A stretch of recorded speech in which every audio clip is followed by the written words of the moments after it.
Now, a lot of people are wondering why we have such a problem with extremism in the West. For example, we've seen what's been going on in London every weekend in the name of pro-Palestinian march. There have been a lot of ordinary people who attend the pro-Palestinian marches to call for a ceasefire or say we support the ordinary civilians in Gaza. But among them, you've also had a bunch of nutters who've been saying a lot of scary, dangerous stuff. It's because we didn't vet a lot of people's backgrounds when they came here. It's because we didn't actually realize there could be a homegrown problem as well. This is a preacher in Bradford, an Islamic preacher, who we have this video of him essentially talking about people in Gaza.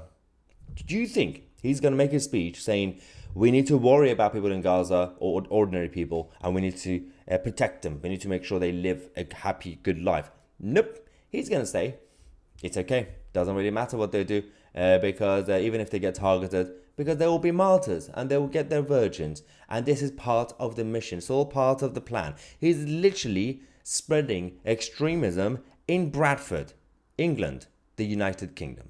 Meet them. So anybody who feels sorry for the Palestinian people, revisit your understanding of the Islamic mission.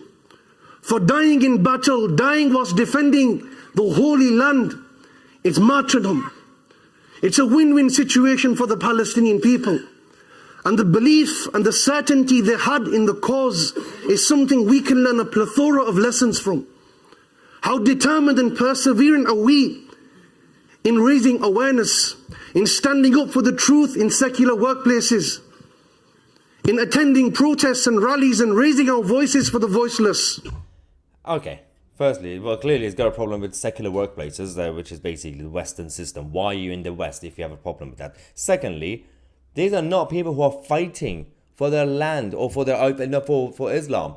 There are ordinary civilians in Gaza who've been oppressed by Hamas and they've been locked in their homes, and Hamas are blocking the roads saying you're not allowed to leave the area, despite the fact that they should leave the area temporarily.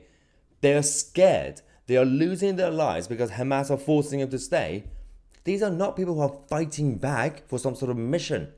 And those who are fighting back, they're hiding in tunnels. They're not ready to meet their virgins. They are scared. They're cowards. Their leaders live in Qatar. I mean, this is insanity.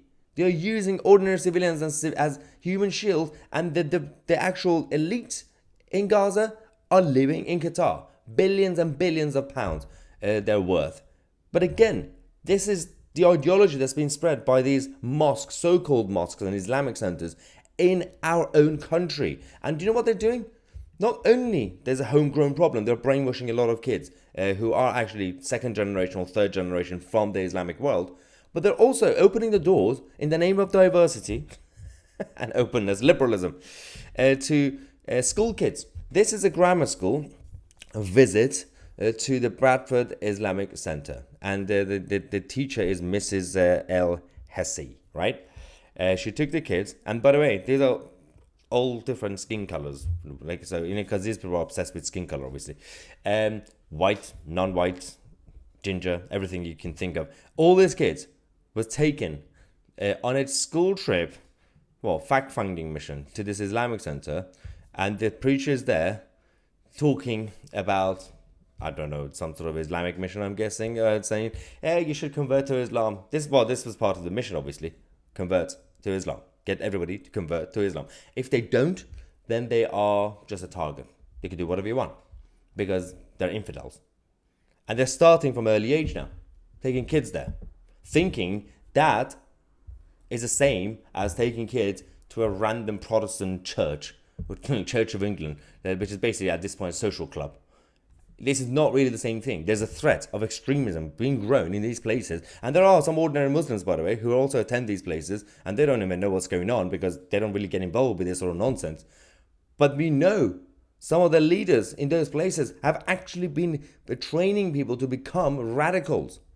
And we're still going around saying, well, there's still a threat of far right in this country, which is more important than Islamism. Just look after all threats. That will be great, equally. All the threats, they exist. That would be nice. Thank you very much.